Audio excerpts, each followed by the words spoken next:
ॐ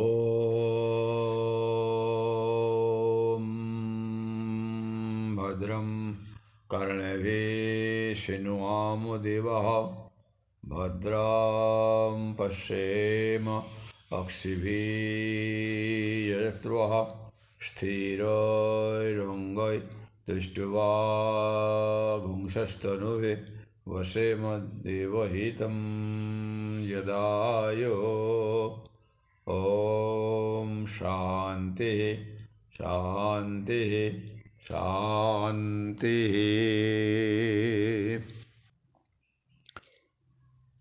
এক দেশে এক নিষ্ঠাবান ব্রাহ্মণ বাস করতেন। তিনি শাস্ত্রজ্ঞ এবং পণ্ডিত ছিলেন। তিনি সত্যবাদীও ছিলেন।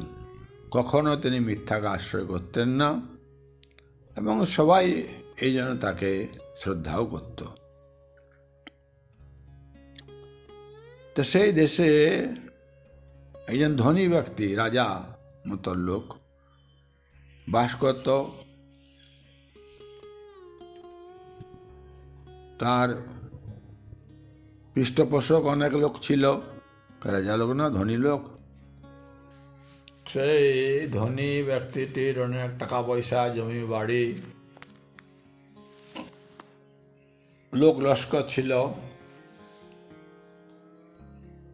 সে এক সময় কোনো এক কারণে সে ব্রাহ্মণকে বলল, তোমাকে একটা মিথ্যা সাক্ষী দিতে হবে, তাহলে তোমাকে আমি জমি অর্থ টাকা দেব। ব্রাহ্মণ বলল, কোনো কিছুর বিনিময়ে আমি মিথ্যা সাক্ষী দিতে পারবো না। আমাকে এই সাক্ষী দিতে হয় তা যা সত্য ঘটনা তাই বলবো। জমিদার লোকটা তো খেপে গেল,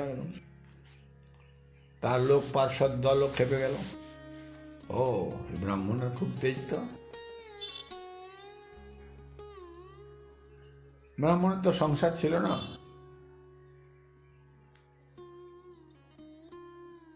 যা পেটে বিদ্যা ছিল, ছেলেদের পড়াতো, ভিক্ষা করতো, ওতেই চলে যেত। তো জমিদারের কথা না শোনার যা ফল হয় তাই হোক, বড়লোকদের নেতাদের কথা না শুনলে। তারপরে এমন অত্যাচার করলো যে এ ঘর দুয়ার সব ছেড়ে, দেশ ছেড়ে চলে যেতে বাধ্যই হলো। তারপর সে যেতে যেতে বহু দূরে চলে গিয়ে আর এক রাজার রাজ্যে চলে গেছে। সেখানে সে ক্ষুধা পিপাসায় ক্লান্ত হয়ে এক নদীর ধারে স্নান টান করে জল খেয়ে রাজার রাজসভায় উপস্থিত হল।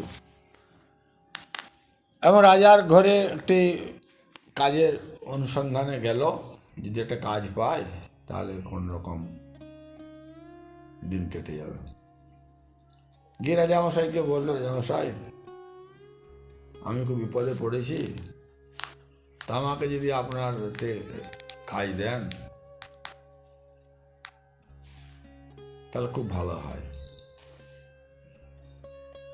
আমি ব্রাহ্মণ সন্তান। দেখে শুনে সেই রাজারও খুব ভালো লেগে গেল। বল, ঠিক আছে, আপনি আমার রন্ধনশালে থাকবেন, পাচকের কাজ করবেন। সে ব্রাহ্মণ রান্নাবান্না খুব ভালো জানত। ঠিক আছে, সে এবার রন্ধনশালায় প্রধান পাচক হিসাবে কাজ পেয়ে গেল। তার মনটাও একটু ভালো হলো, যা দুমুঠা খেতে পাবো, একটা থাকবার জায়গাও হলো। কিন্তু গোলমাল অন্য জায়গায় হয়ে গেল। আগে যারা সেখানে রন্ধনশালায় কাজ করতো সব চোর ছিল, চুরি করতো এটা সেটা জিনিসপত্র, তারা আর পাচ্ছে না। একদিন ব্রাহ্মণ মনে মনে ভাবলো যে আমি রাজার কাছে যাই। তিনি রাজার কাছে গেলেন, করজোড়ে তিনি নিবেদন করলেন, যেমনভাবে বলতে হয় পণ্ডিত লোক, রাজামশাই আমার একটা নিবেদন আছে, যদি আমার এটা মীমাংসা করে দিতে পারেন খুব ভালো হয়। বলুন পণ্ডিত মশাই। না একদিন পুরুষাকার বলছে আমি শ্রেষ্ঠ, আমি বলবান। আমার অদৃষ্ট বলছে না না, আমি শ্রেষ্ঠ, আমি বলবান। এখন এই দুজনের মধ্যে বিরাট ঝগড়া আরম্ভ হয়ে গেছে। এর মীমাংসাতে আমি কিছু করতে পারছি না। আপনি যদি এর বিবাদটা মিটিয়ে দিতে পারেন, মীমাংসা করে দিতে পারেন, তা খুব ভালো হয়। রাজা বাহাদুর তো রাজার লোক না, এত রাজ্য শাসন করেন, তার তো জ্ঞান আছে, মন্ত্রীও আছে। তিনি ভেবে দেখলেন এত বড় গভীর সমস্যা, সংকটের ব্যাপার। আচ্ছা ঠিক আছে ঠাকুরমশাই, আপনি এখন আপনার কাজে থাকুন, আমি সময় হলে এটার উত্তর পেলে এর মীমাংসার কীভাবে করা যায় বলব। ঠিক আছে। এইভাবে কিছুদিন কেটে গেল। তখন যারা সব সেখানে চুরি চামারি করতো তাদের তো বিদায় হয়ে গেল। এটি অল্প বয়সে বিধবা মেয়ে কাজ করত, সে রন্ধনশালায় সাহায্য করলো। তার একটি ছেলে ছিল, ছেলেটিকে খুব পছন্দ হলো ব্রাহ্মণের। তার সঙ্গে কথা বলে দেখলো ছেলেটি খুব বুদ্ধিমান হবে।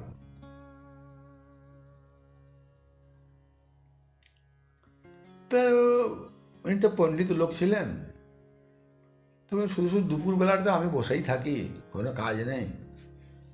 তিনি একবার এদিক সেদিক ঘোরাঘুরি করে ক্রোশ দুই দূরে একটা আম বাগান দেখলেন, খুব সুন্দর আম বাগান, এবং সেখানে একটা ছোট্ট ঘরের মতন আছে। তিনি কয়েকদিন গিয়ে সেটাকে পরিষ্কার টরিষ্কার করে নিলেন, দিয়ে এবার কিছু বাচ্চা ছেলেকে জুটালেন এবং সেখানে নিয়মিত তিনি তারপর পড়াতে আরম্ভ করলেন। তো সে বিধবা মেয়েটিকে বলল, ঠাকুরমশাই আমার ছেলেটাকে একটু পড়ান না। ঠিক আছে, নিয়ে যাবো। তিনি তাকে সঙ্গে ডেলি নিয়ে যেতেন পড়াতেন। তিনি দেখলেন যে বাচ্চাগুলো তো সব গরিব লোক, ভালো খেতে পায় না। তো তিনি দেখলেন যে রাজার তো অঢেল জিনিস, আর এই রন্ধনশালায় প্রচুর জিনিস আসে।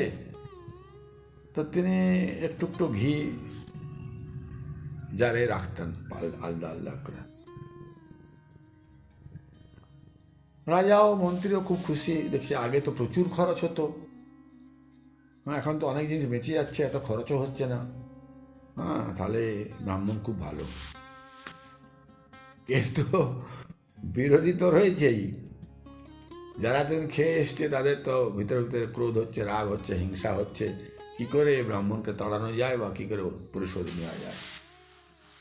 তারা একদিন দেখলো যে ঘি জারে পুরে পুরে, আর ছোটো ছোটো সেই যে তখনকার দেওয়ালে খুঁদলে আর মধ্যে থাকতো, তাতে সব রেখেছে।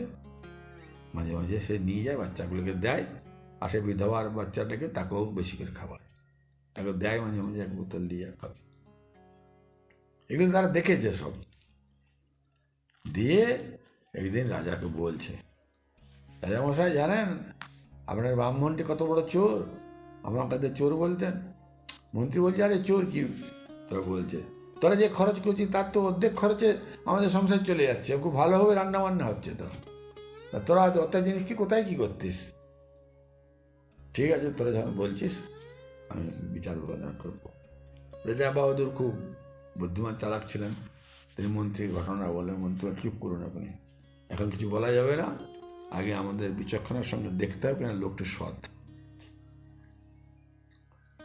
একদিন লুকিয়ে টুকিয়ে দেখলো, দুদিন দেখলো যে হ্যাঁ সে একটু ঘি সরিয়ে রাখছে, এবং একদিন সে দুপুরবেলা কোথায় যায়, থাকে না এখানে, সেটাও তার নজরে এসছে। তখন মন্ত্রীমশাই একদিন তার পিছু নিল,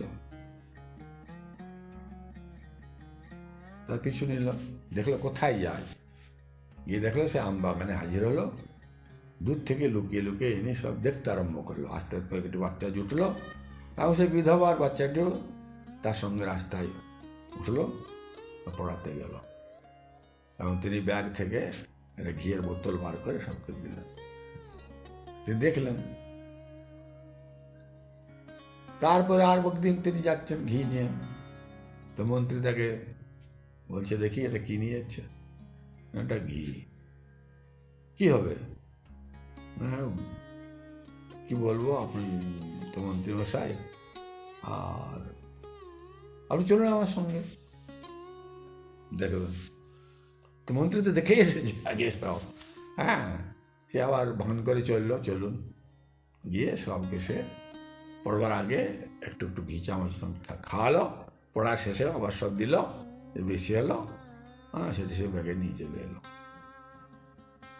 আর কখনো কখনো কাউকে কোনো বাচ্চা ছেলের জিজ্ঞাসা করলো কি দিয়ে খেয়েছে, তাকেও দিয়ে দেয়। তো মন্ত্রী তো বেশ কয়েকদিন দেখেছে।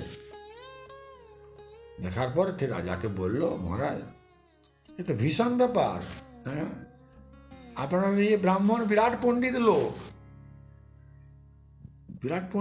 হ্যাঁ, আপনি আমার সঙ্গে যাবেন একদিন, লুকিয়ে লুকিয়ে যেতে হবে, এতটার সময় বেরাবেন, পণ্ডিত চলে যাবার পর। তো রাজাকে নিয়ে মন্ত্রী একদিন গেল। রাজা দূর থেকে সব দেখলো, দেখে একদম সম্মুখে পৌঁছে গেল, হাজির। রাজাকে দেখে উঠে সব প্রণাম জানালো। বাচ্চাদের এমন শেখানো আছে, আমরা পড়েছি, বাচ্চারা একদম রাজাকে করজোড়ে প্রণাম করে, আবার সাষ্টাঙ্গ প্রণাম করে তারা যে যা দাঁড়িয়ে রইল রাজ আজ্ঞার জন্য। তো তিনি বললেন, রাজামশাই, আপনি কিসে বসবেন? বসবার তো তেমন জায়গা নেই, তো সেইখানে পাতার আসন, রাজা তাতেই বসলো, মন্ত্রীও বসলো। রাজা বলছে, এই ছেলেটি কোথাকার? দেখেছি, না, এটি আপনার রাজপ্রাসাদে থাকে, যে মেয়েটি আমার সাহায্য করে তারই ছেলে, প্রচণ্ড বুদ্ধিমান। আচ্ছা আচ্ছা। তো রাজার কাছে তার আচ্ছা, মন্ত্রীমশাইকে বললেন যে তাহলে আপনি কি পড়াচ্ছেন এদেরকে, জিজ্ঞাসা করুন। জিজ্ঞাসা করলো, রাজাও জিজ্ঞাসা করলো, খুব ভালো লাগলো। একদিন রাজামশাই তার ছেলেকেও নিয়ে চলে এসছেন। ছেলেও তার সঙ্গে বসেছে, কিন্তু তার ছেলেটি সেই বিধবার মেয়ের সঙ্গে কিন্তু উত্তর দিতে পারল না। তার পড়াশোনা, রাজার ছেলে কিন্তু তার কাছে হেরে গেল। রাজা এত বড় পণ্ডিত পড়ায়, এত ভালো মাস্টার দিয়ে পড়ায়, রাজার মনে খুব দুঃখ হল। তাহলে আমার ছেলেটা এত পড়াশোনার সঙ্গে পারল না। মন্ত্রীর সঙ্গে এসে আলোচনা করলো, কি করা যায় মন্ত্রী, আপনার কি মনে হচ্ছে? মনে হচ্ছে রাজ দরবারে ডাকবো একজন। দাদা, আমি একটা জিনিস ভেবে রেখেছি, আপনাকে বলি নাই তো, ওই জন্য বলবো সব। ঠিক আছে, যথারীতি রাজ দরবার রেখেছে, সবাই যখন হাজির, বলে চোর ধরা পড়ে গেছে, আজ বিচারটা হবে, খুব আজ ভালোভাবেই দিবে।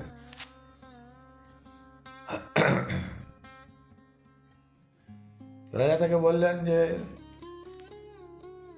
আপনি যা কিছু করছেন সব তো অন্যায় করছেন।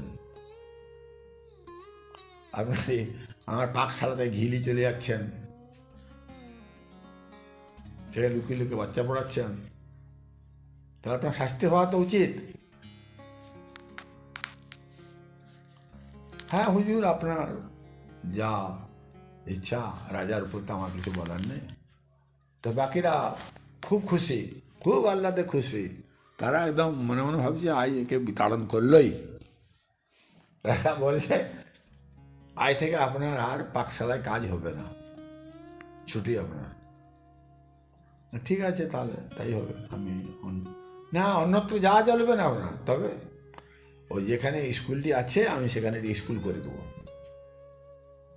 সেই স্কুলে আপনি ছেলে পড়াবেন, তার জন্য আপনার মাসোয়ারা থাকবে, আর এই যে ছেলেটি আছে এও পড়বে, আর আমার ছেলেও পড়বে, আর এর জন্য আমি মাসিক 5 টাকা করে একে আমি বৃত্তি দেবো, এই জন্য ভালো করে পড়ে। আর হিতে তো বিপরীত হয়ে গেল।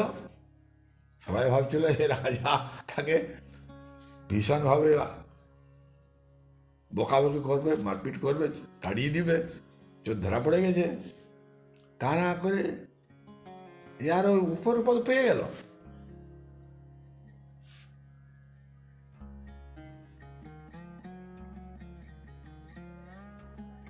ঠিক আছে, আপাতত বিদ্যালয় না হওয়া পর্যন্ত সেখানে আপনি পড়াবেন, খুব শীঘ্রই বিদ্যালয় হয়ে যাবে, করে দেবো। রাজার কথা তো, বিদ্যালয় হয়ে গেল, পড়াশোনা চলল।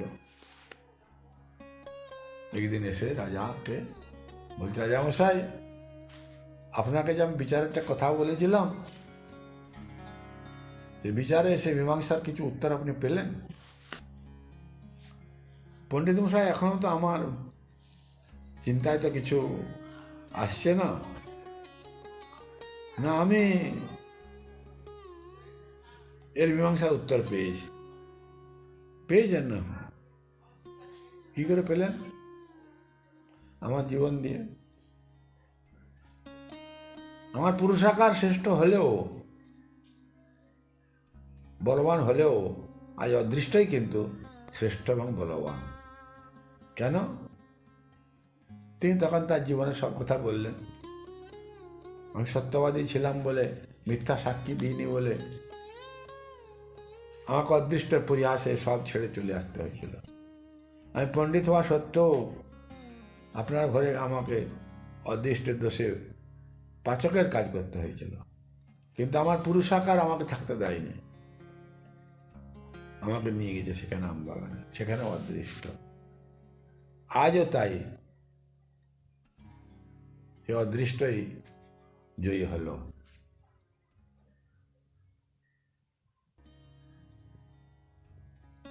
পণ্ডিত লোক ছিলেন, তিনি বললেন, এ বড় গভীর সমস্যা, এ সমস্যা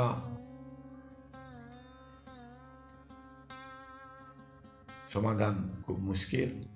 যাই হোক, আমার জীবন দিয়ে আমি আজ আপনার কাছে বললাম যে পুরুষাকার আর এই অদৃষ্টের যে মধ্যে ঝামেলা, যে অমীমাংসিত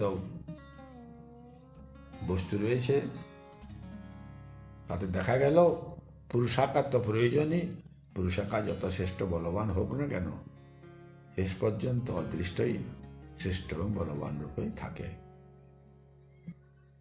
ভগবান সবাইকে আশীর্বাদ করুন, সবাই ভালো হন।